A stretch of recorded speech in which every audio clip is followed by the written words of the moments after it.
Democratic frontrunner Hillary Clinton, the outcome would be very close. This is a poll out of New Hampshire, which shows that Clinton leads Trump 44% to 42%, with about 7% still undecided.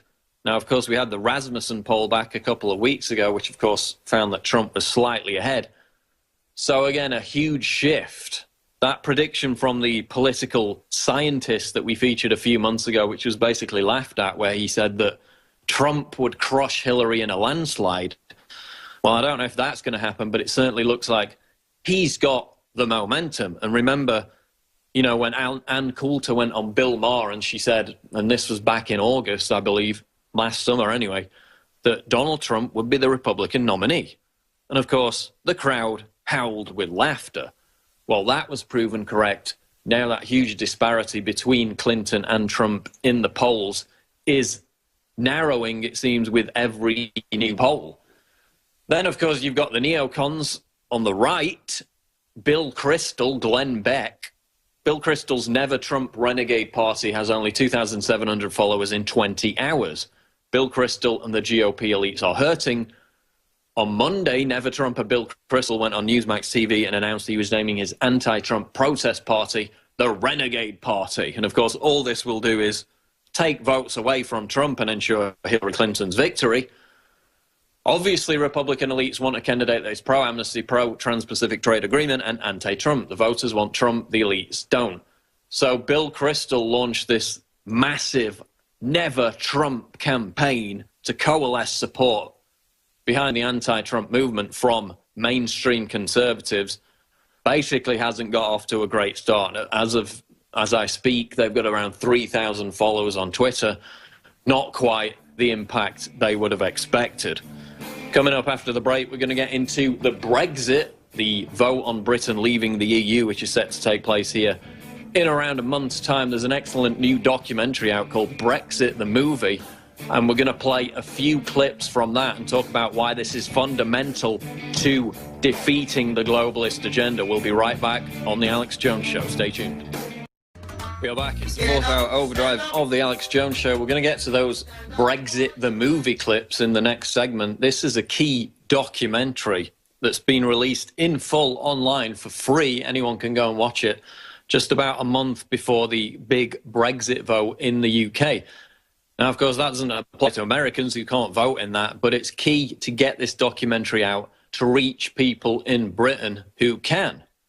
Because the campaign around the Remain vote, which of course has been supported and cheerleaded by the Prime Minister David Cameron, has been based on nothing but pure fear. The appeal to irrational emotion and panic, the threat of World War III, if God forbid Britain was to leave this disastrous trade zone known as the EU. Yesterday we had him saying that, you know, ISIS would support Britain exiting the EU. What's next? Are they going to get Satan to put out a press release saying that he also supports Britain leaving the EU? I mean, that's why they call it Project Fear. They've got no facts, they've got no logic, they've got no history. All they've got is that irrational appeal to panic and emotion. So we're going to get into that after the break. We're going to play a few clips from that big documentary.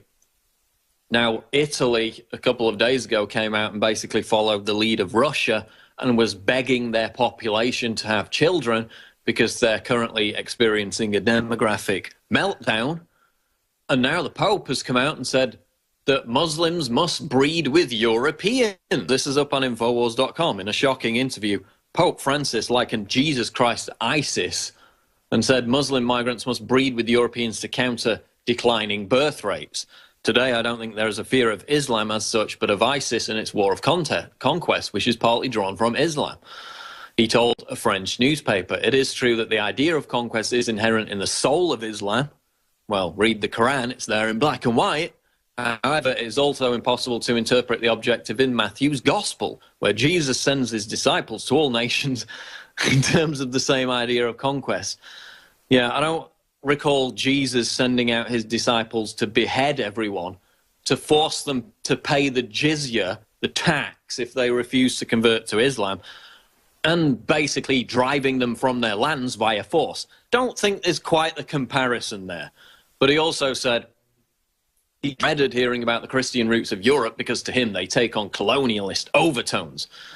Yeah, defending Europe from hordes of Muslim invaders, that's colonialism apparently.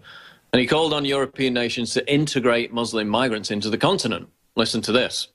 This integration is all the more necessary today since, as a result of selfish search for well-being, Europe is experiencing the grave problem of declining birth rate. Yeah, we're not having 9, 10 children like Muslims do. That's really selfish.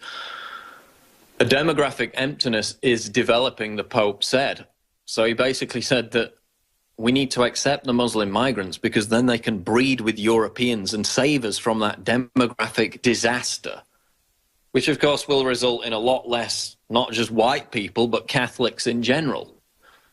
So he's comparing Jesus Christ with ISIS, and he's calling for the conquest of Europe via Muslim interbreeding, which is exactly the same thing that Sheikh Mohammed Ayed, and we've featured this video clip numerous times, called for at a Jerusalem mosque. And the quote, again, is in the article from this top sheikh who got up and said, quote, "Europe has become old and decrepit and needs human reinforcement.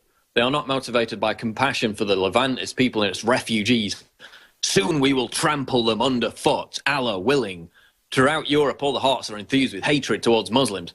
They wish that we were dead, but they have lost their fertility. So they look for fertility in our midst. We will give them fertility. We will breed children with them because we shall conquer their countries." So that was a top imam in Jerusalem, and now the Pope is basically mirroring his rhetoric. Absolutely astounding quotes. You can go and read them on Infowars.com. Sky News reports Interpol 800,000 migrants ready to head to EU. An estimated 800,000 migrants are waiting in Libya to cross into Europe, and there is an increased possibility that terrorists will try to cross with them, a report by Interpol and Europol says. So they basically came out and said, yeah, there's a small chance that terrorists might infiltrate these millions of migrants. Oh, really, do you think? Given that the mastermind of the frigging Paris massacre brazenly gloated about the fact that he and his cohorts were able to get into Europe by exploiting the migrant wave. So now you've got Sky News basically reporting that, you know, we're expecting 800,000 to come in over the next 12 months. Given the warm summer weather, that influx is only going to accelerate. We'll get more into it after the break, and we'll play those clips from Brexit. This is the Alex Jones Show Live. Stay tuned. We are back. It's the Alex Jones Show Live. Now we're going to play some of these clips from Brexit the movie. This was a big documentary that came out here last week. It's featured in some cinemas. And of course, it's about the vote, the referendum coming up next month on Britain leaving the EU. Now, the rhetoric, the back and forth between people like Boris Johnson, the former mayor of London, who is supporting the Leave campaign, and of course, David Cameron, the Prime Minister, who's supporting the Remain campaign, has heated up in recent days. Boris came out back around 4 or 5 days ago and said, basically, the EU was an attempt to create what Hitler tried to create after World War II. He was immediately lambasted as being hyperbolic because, of course, David Cameron threatening World War III if Britain was to leave the EU is not hyperbolic at all. So basically, Donald Tusk, the European Council president, another unelected tyrannical bureaucrat, came out and said that he had crossed the boundaries by making such a comparison. Pro-Remain campaigner Lord Heseltine, he, of course, lobbied for the introduction for Britain to join the EU in the first place, the free trade zone, labelled Johnson's remarks preposterous and obscene. How dare Boris Johnson even make this comparison? Well, the comparison is completely accurate. And in fact, I wrote about this probably 7 years ago. Dug up the quotes where you had top Nazis, Nazi economics minister Walter Funk, Nazi academic Heinrich Hunke, Nazi Gustav Koenig, all of them. And you can read the quotes in this article. Boris is completely right. The EU was a Nazi brainchild. They call for the exact same system, a European federal superstate that was then set up under the EU. Minister of Propaganda Joseph Goebbels ordered the creation of the large-scale economic unification of Europe, believing that in 50 years' time, people would no longer think in terms of countries. That's a quote. That's exactly what the EU has become. So let's roll some of these clips from Brexit, the movie. Here's Kafka's EU. Let's go to the clip. Exactly how the functions of the British Constitution work, but they get the gist of it. Once every 5 years, we go down the school hall or to a church, we put a cross in a ballot paper, they're all counted up, and the chap with the most votes wins. We get that. You try working out how a European Commissioner is appointed. It's positively Kafkaesque. You can't actually get your head around who does what, why, and who is answerable to whom. The European Union, which imposes laws on 28 countries, is made up of 7 main institutions, which include the European Council, the Council of the European Union, the Court of Justice of the European Union, the European Commission, and the European Parliament. Do you know the difference between the European Council, the Council of the European Union, and the Council of Europe? It's a very good question. Tell me how many presidents there are in the European Union. How many presidents? Yeah. I'd guess at 1. There's 2 presidents, for goodness sake. I don't know what the difference between the 2 presidents is. There's 4 presidents, you say. There are squads of committees and presidents of this and commissioners of that. The expression I really hate is pooled sovereignty.